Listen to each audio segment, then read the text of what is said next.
Good afternoon. Welcome into the First Alert Fastcast here on Action 2 News. Welcome into the newsroom. My name is Brittany Schmidt, and I'll be taking you through some of the stories that we're working on today. We will get to weather because we know the temperatures are still chilly, but our First Alert weather days have concluded because we are expecting a warm up next week.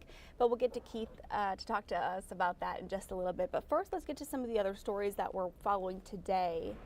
A package of bipartisan bills introduced in Madison this week will take aim at reducing childhood obesity.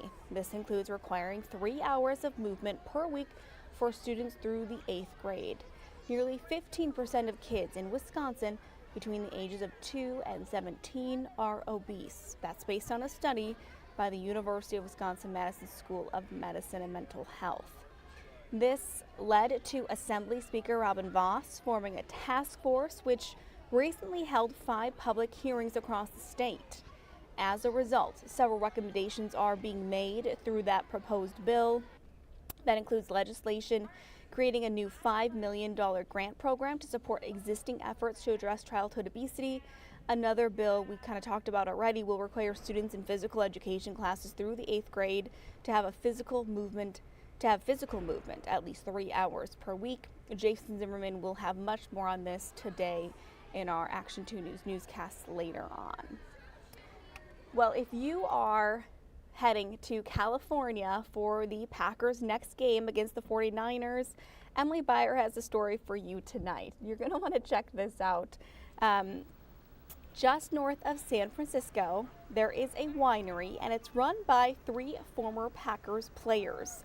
The name is Three Fat Guys Winery, and they say it sprouted out of their positions as linemen for the Green Bay Packers back in the day.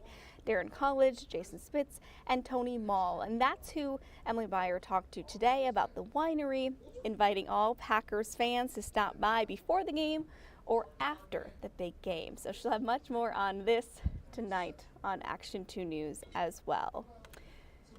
All right, now we can start talking about the weather a little bit more. Let's take a look at some of our sky cams outside. So before we get to Keith to talk about what we can expect, we just want to talk a little bit about the cleanup efforts that continue across the area, the removal of snow and ice, specifically from the sidewalk areas, because it is crucial for people who use a wheelchair to get around or some other device. Samantha Cavalli looking into these efforts today and the dangers of unplowed, untreated sidewalks pose for people who do need to use a wheelchair to get around. So we'll have that tonight, but now let's check in with Keith here. Hi Keith, what are we expecting, I guess, now that we're out of the First Alert weather day? It's kind of, temperatures are still kind of cold though. Yeah, it's baby steps here. We're taking it one step at a time. Right now, our temperatures have actually climbed into the upper single digits and teens above zero. I know we have a full-fledged heat wave across our region right now. You can actually notice it if you've been outside recently. Sure. It doesn't feel as bad as yesterday, and the wind chill not as bad either. So it's going to take between now and the end of the weekend to get us back to above where we have been and get back into the 30s. But right now it's as warm as 14 west of the Fox Valley right now, and our temperature change rather over the last 24 hours anywhere from about 5 to 15. So we are moving in the right direction. The wind chills anywhere from the single digits above zero, many of us still in the single digits below zero. And by this time tomorrow, Brittany, I think all spots will have wind chills in the single digits above zero. So we continue to trend the right way. Here's the wind chill trend over the next 24 here in general. A lot of negatives. A lot of negatives for tonight. And tonight we'll still bottom out anywhere between about -5 and -15. But the wind overall is lighter today, and it'll be lighter tonight and tomorrow. So we are going in the right direction. I do want to tease everybody here with the fact that it is going to be chilly here for the next few days. There could be a little bit of light snow around here on Friday, but as we have been mentioning, this Arctic air will be lifting out, and by next week we'll get those 30s back in here, and with that will actually come some melting. It feels like on some side streets or streets in town that it's like the surface of the moon out there because of the compacted snow and ice. Right. And once we start to moderate things, really past the weekend and next week, things will be slushy in nature. We'll get all of that stuff off the roads. And there actually is a chance for some rain next week and maybe even a little bit of wintry mix as well. So right now this week has been just like the Arctic. We've had bright skies and very cold air. Next week will feature probably more cloud cover. It will be warmer, but there will be a chance for some precip too. Okay, sounds good. You know what I realized yesterday, Keith? What's that? So whenever I like go anywhere or like my commute and stuff, I always like dress for the occasion, right? Just in case you like get a flat tire, you have to be outside, Right. or breaking news happens, they have to send me somewhere. So I always, I bundle up, I wear gloves and stuff. And yesterday on my way into work, I'm like, man, my car doesn't feel like it's getting any warmer.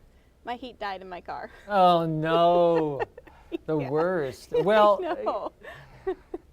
just a couple more days of suffering there before Right. next week. But even next week, it's still going to be cold, so you need to go I get need that to get it fixed. right. You will not survive the rest of the winter with that.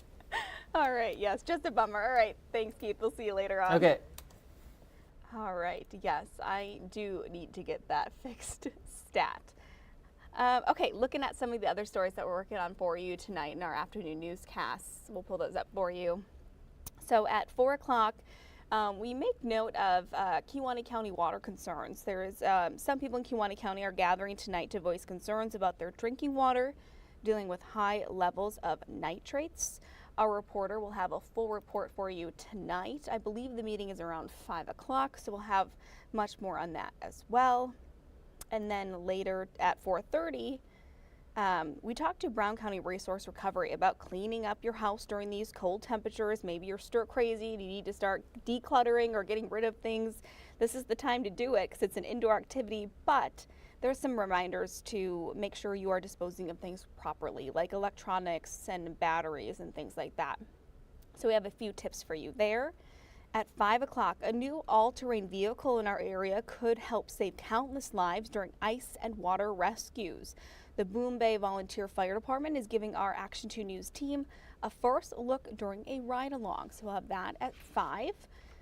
And then at 6, officials in Brown County want you to take advantage of the Wisconsin Help for Homeowners program. If you're not familiar with it, here's what it is. It's a statewide program, and it's for people who are behind on their property bills, such as mortgage payments, utilities, and property taxes. Now, the program does have qualifications, and you have to apply for it, but we've got that on our website for you.